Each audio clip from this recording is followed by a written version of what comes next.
ধন্যবাদ আমাৰ বিটিসি ক্ষেত্ৰখনত থকা সকলো জাতি গোষ্ঠীৰ মানুহক প্ৰথমে আমি ধন্যবাদ জ্ঞাপন কৰিছো নমস্কাৰ আমি জনাইছো কাৰণ 2003 চনৰ 10 ফেব্ৰুৱাৰীত আজিৰ তাৰিখত যি চুক্তি হৈছিল ভাৰত চৰকাৰ অসম চৰকাৰ আৰু বিএলটিৰ মাজত তেতিয়া সকলো জাতি গোষ্ঠীৰ যিমান মানুহ আছো আমি এই অসমত বিটিসি এলেকাত তেওঁলোকে সম্পূৰ্ণ সমৰ্থন আগবঢ়াইছিল CCBM আসলে তেতিয়া coordination committee for Bodoland movement এই মুভমেন্টত গোৰখাৰ পৰা আসলে ৰিলিজিয়াছ মাইনৰিটি কাউন্সিলৰ পৰা আসলে তাৰছত বেংগলী যুৱ ছাত্ৰ ফেডাৰেশ্যন আসলে তাৰছত আদিবাসী সেৱা সমিতি আসলে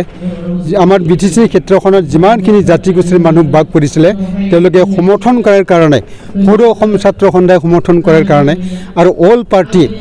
তেতিয়া অসমৰ গোটেই পাৰ্টি যিমানখিনি পাৰ্টি আছে আমি নেশ্যনেল লেভেলৰে হওক ৰিজনেল লেভেলৰে পাৰ্টি হওক তেওঁলোকে সমৰ্থন কৰাৰ কাৰণে এই চুক্তি আজিৰ এই পবিত্ৰ দিনত এই বিটিসি চুক্তিখন মানে হৈছিল আৰু হেতু চুক্তি কৰি ফলে ভাৰত চৰকাৰে এই ইয়াৰতে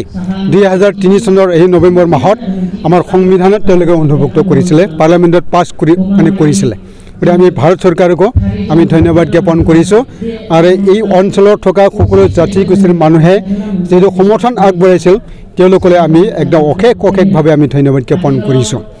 আমি সঁচাকৈ 16 বছৰ সংগ্ৰাম হৈছিল সেই 16 বছৰ সংগ্ৰামত 2624 জন ব্যক্তিয়ে মানে প্ৰাণ আহুতি দিব লগা হৈছিল প্ৰাণ আহুতি দিছিল তাৰ বিনিময়ত আমি এইখিনি পাবৰ কাৰণে আমি সক্ষম হৈছো আজি ভাৰত চৰকাৰে এইটো স্বীকৃতি প্ৰদান কৰিছে এই অঞ্চল মানে বিটিএডি নামকৰণেৰে এইটো হক আৰু 40টা ডিপাৰ্টমেণ্ট দি ফালে ইয়াক ৰাজনৈতিক এৰেঞ্জমেণ্ট মানে দিয়া হৈছিল আৰু সেই ক্ষেত্ৰে এতিয়া আজিলৈ এটা চলি আছো গতিকে আমি শিক্ষাৰ খণ্ডত দেই যাতায়াতৰ খণ্ডত আমি আটাইখিনি সাবজেক্টক মন দি ফালে মানে যোৱা হাগ্ৰামাৰ দিনত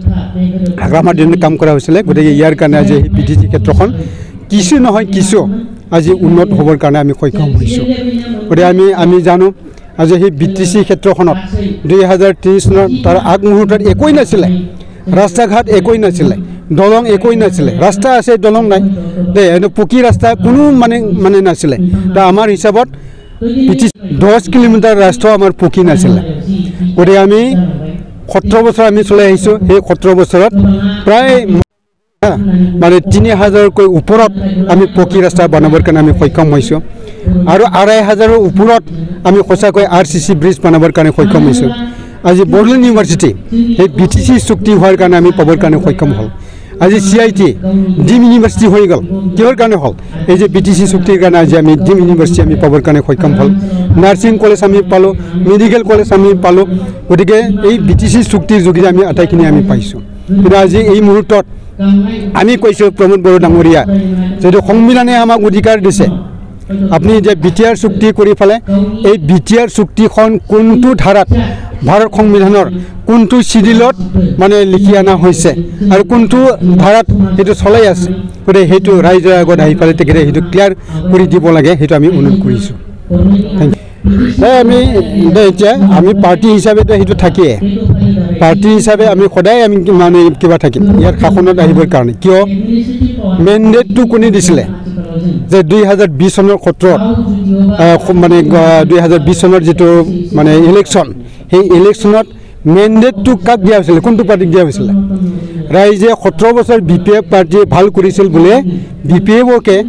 40টাৰ ভিতৰত 17 জন পাছ কৰি দিছিল ৰাইজে গতিকে আজি নৌটা পাৱাই যদি চৰকাৰ পাতে কি কাৰণত নৌটা পাৱাই মানে কিবা কৰা হল চৰকাৰ গঠন কৰা হল এইটো আমি আৰু ইমান মেৰ পাগত আমি যাব নোখোজো গতিকে ইলিগেলি যেটো পাতি ফলে চৰকাৰ চলাইছে এতিয়াও আমি অনুৰোধ কৰিছো যে UPPL party BJP party GSP party আছে ইয়াত ভালকে তেওঁলোকে শাসন কৰক সেইটো আমি আহ্বান জনাইছো নহলে আজি ইয়াক মানে সব এটাৰ পাছত এটা সব মানে ওলাই যাব সেইটো হলে আমি নহব কিন্তু ৰাইজৰ অবজেকশন আছে এইখিনি আজি আমি কৰো